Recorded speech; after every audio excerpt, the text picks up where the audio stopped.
Hey everybody, it's Doug here, Doug Mystic on Board Game Geek, bringing you our next episode of my learning to play session of Teeny Tiny, whatever you want to call it, Epic Quest.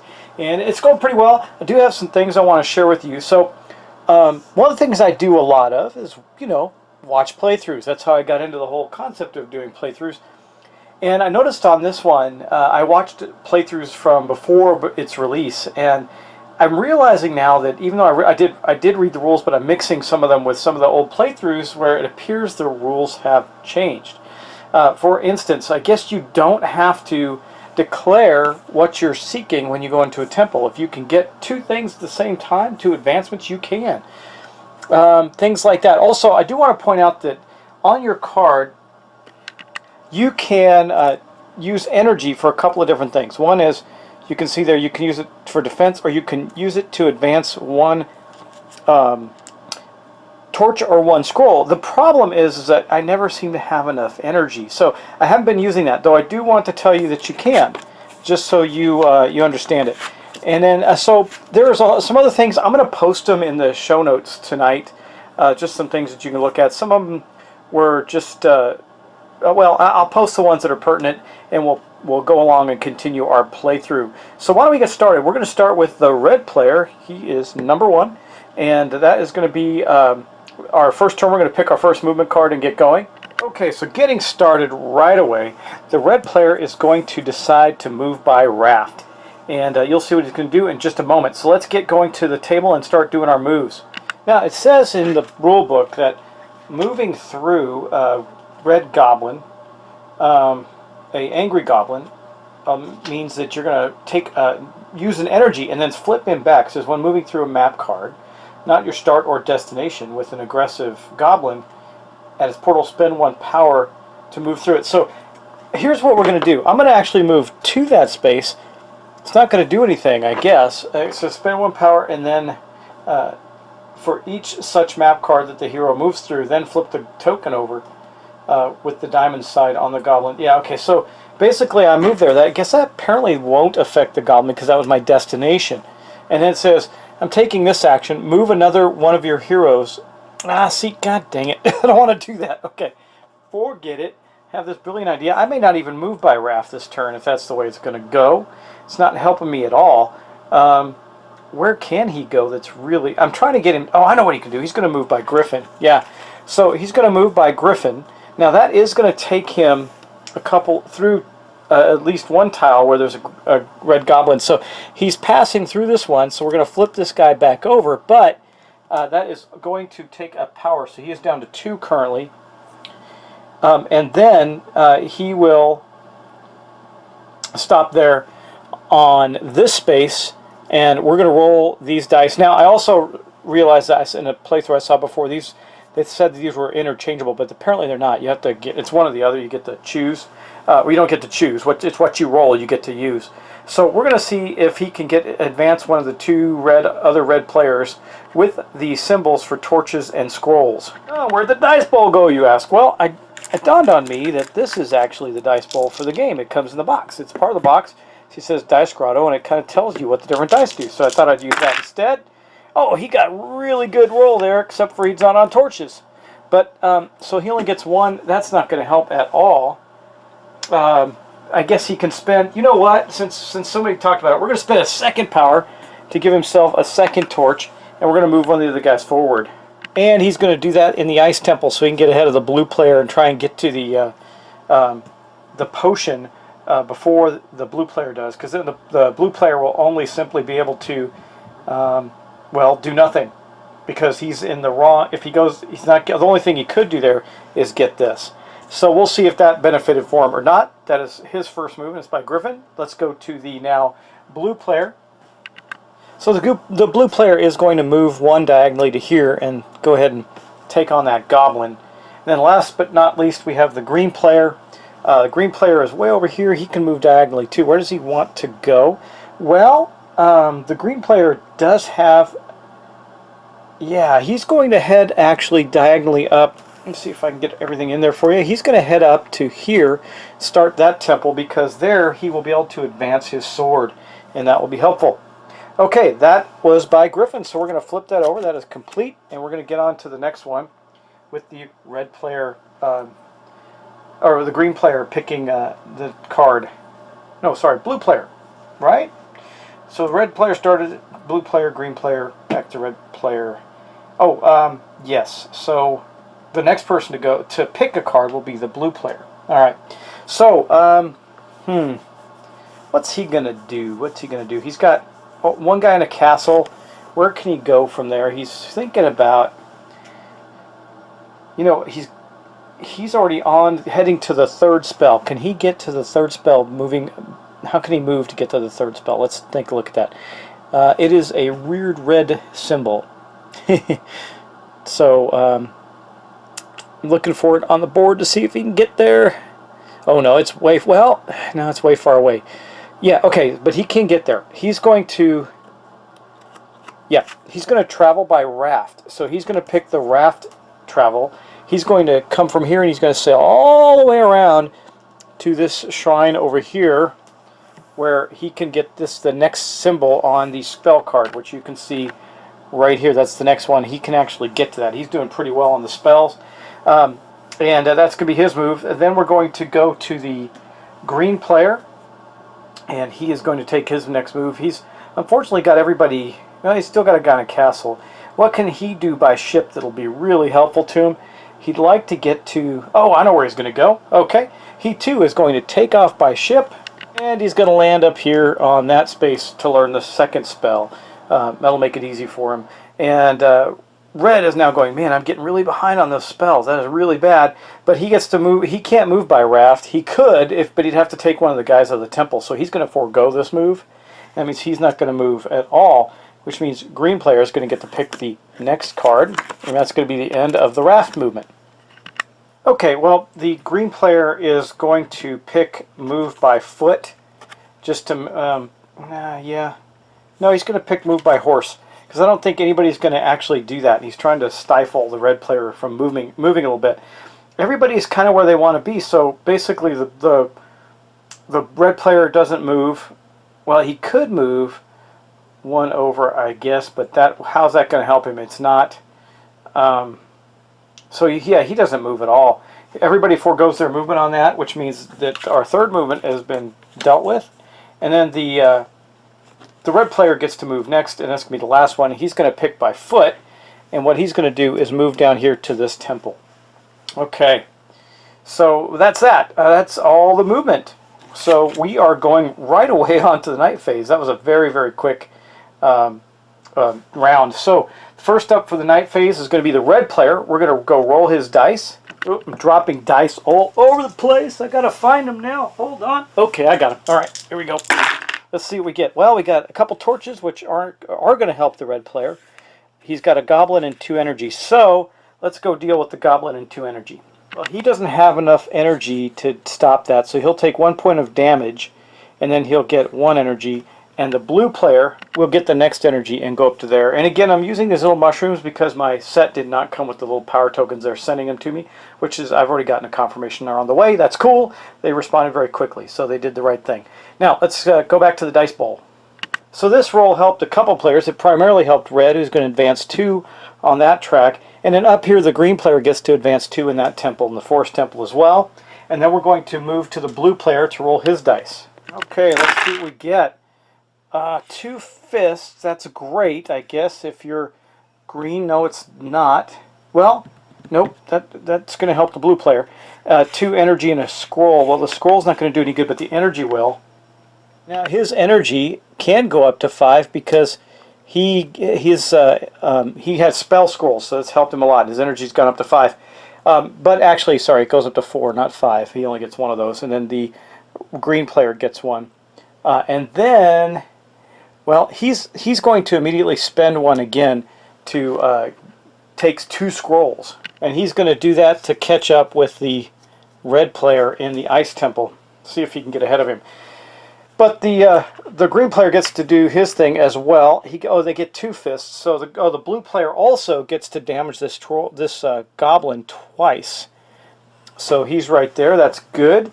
And then that's the 2 fists that we had. And then we got one more scroll. The green player says, well, he's going to burn his 1 energy to try and...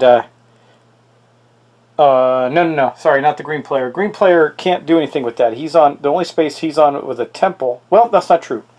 He can do it way up here in the corner. So he's going to. He's going to spend his 1 energy, and he'll move up 1 there.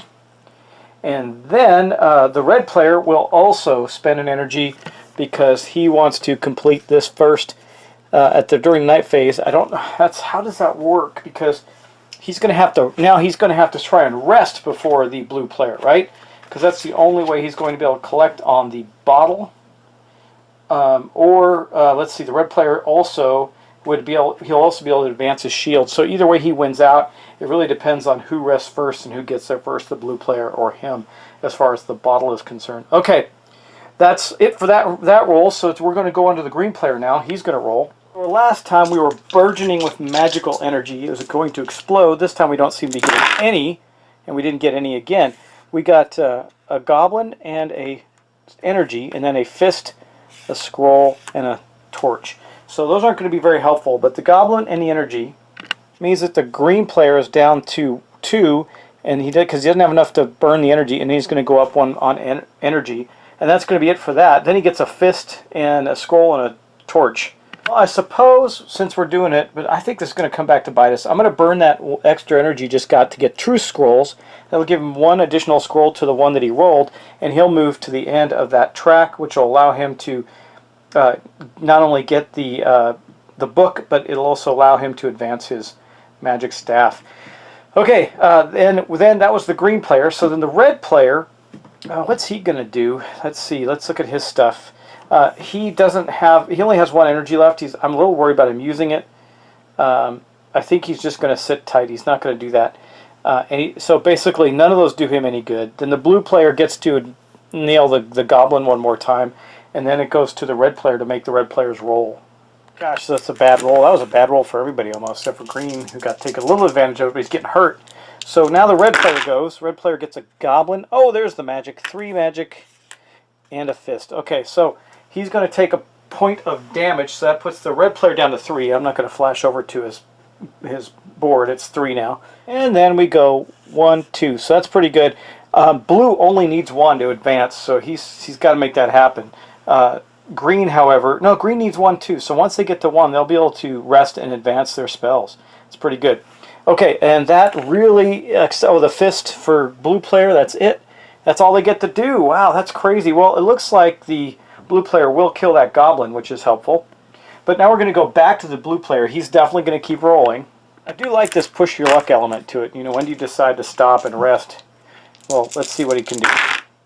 Well, oh, that's good. No goblins, 2 torches, and 2 fists and a magic. So the magic actually goes up 1 more. It's almost there. We'll go from here to here. And then we got a couple fists, so the blue player will kill this goblin.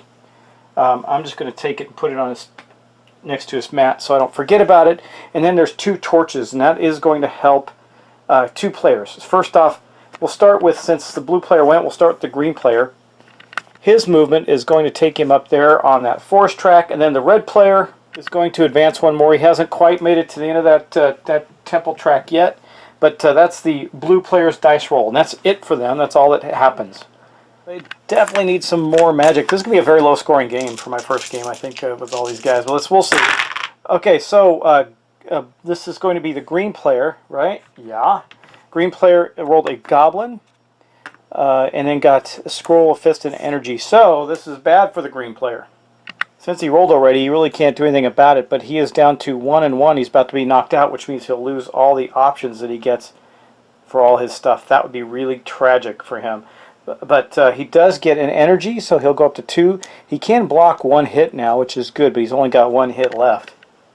Then the magic does go up by 1, so he's definitely going to want to rest on his next go. He's got enough going on. That's going to help him because that will advance his spell track right there to the second spell, which is what he was after.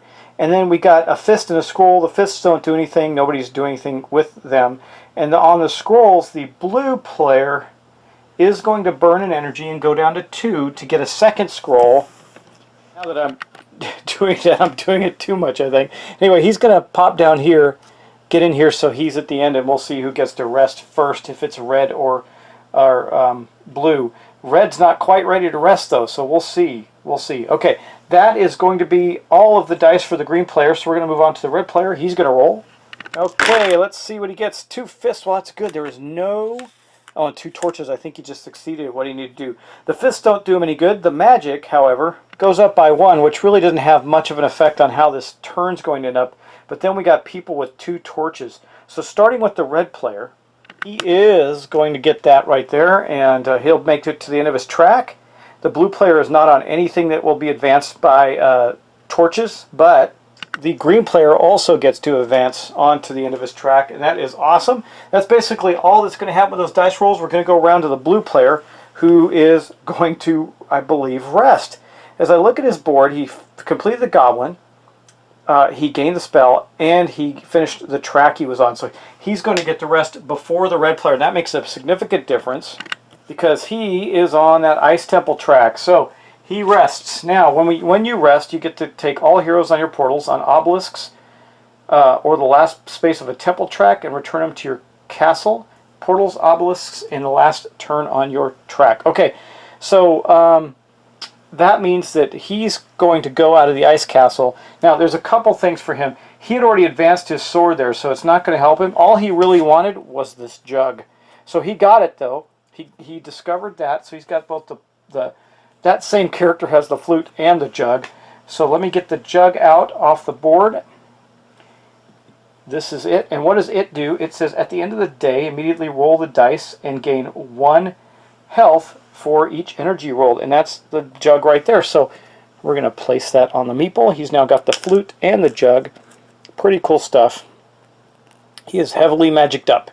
And that means he's going to go back to the blue castle, which is going to gain the blue player an energy because he's almost at max. I think he's going to take a health. He's going to take a health right now. Even though the jug's going to help him keep his health up in the next turn. And then next he's going to take this guy back from the grotto right here, the portal. He'll go back to the castle with that guy. That's going to gain him an energy. And then last but not least, we did succeed in our spell track right here, so he's going to come off. He's going to go up to the 3rd level spell there, which means that he is no longer taking negatives, and he goes back to his castle. So all 3 of his guys went back to the castle. He will take another point of energy, because I believe he's going to be fine with his health because of the jug, the potion. So that is his rest. Now we go to the red player. The red player is a little frustrated because that would have helped him get 2 items this turn, according to the way I understand the rules at this time. That you can actually collect all the items. You don't have to declare that.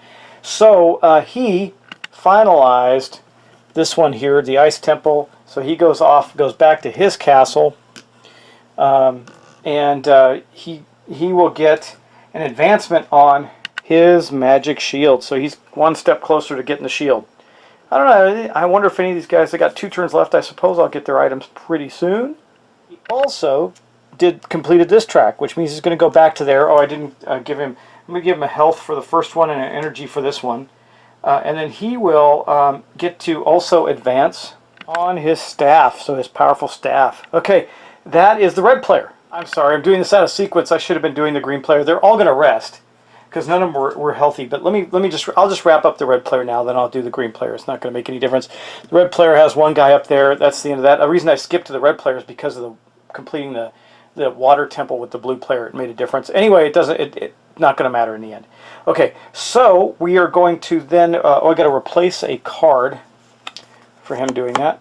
But you know what? It would make a difference for the green. No, it wouldn't. He can't do this. This is a movement card. It is out, so we have a treasure and 2 movement quests out. That is good. I will move them around so that they're in the right order. We're about to lose the book, but someone's going to claim it this turn, and that is the green player. So the green player was in awful danger, but he ended up completing this, so he's going to go back to his castle, which is right there, which is going to allow him to complete the book, the tome. So he's going to equip the tome. I'm going to get that off of the item rack here, which looks like that. I'm going to take the little tome off of there, put that back, and get him equipped. So this guy here has the tome in hand. And what does the tome do? Well, it does this. It says, The equipped hero may learn one spell level higher than what is granted by the magic track. So that means, I guess what that means is if he goes up one, he can skip it? Or does he just get to go to it? So if he went to, let's say, the first level one, he could go right to the second level one because he's got none of them yet. So that's going to be very helpful to him. And he also gets to claim that card. That's only his second quest card. So third quest card for the green player. Okay, next up we have two other things for him. So I'll do the spell track. First off, he's going to take a health back with that return to the castle. Then he's going to return from the spell track. Just keep it up here. So he returns from the spell track. Also, I got to put out another spell. Okay, this one's got to go back because we can't be a movement. It's got to be a treasure. So he's going to move down. There we go. So that's going to be the lost treasure, the fairy. Okay, and I'll just. Oh, that's what the deal is. I thought one of these was lost. I was trying to remember, why does he have this one? He didn't get this. This was discarded. I'm going to put it farther away, and then this one's discarded as well. Okay, that's what we have there. Now, that is going to give him another health, and then we're also going to complete this track, and that allowed him to advance his staff.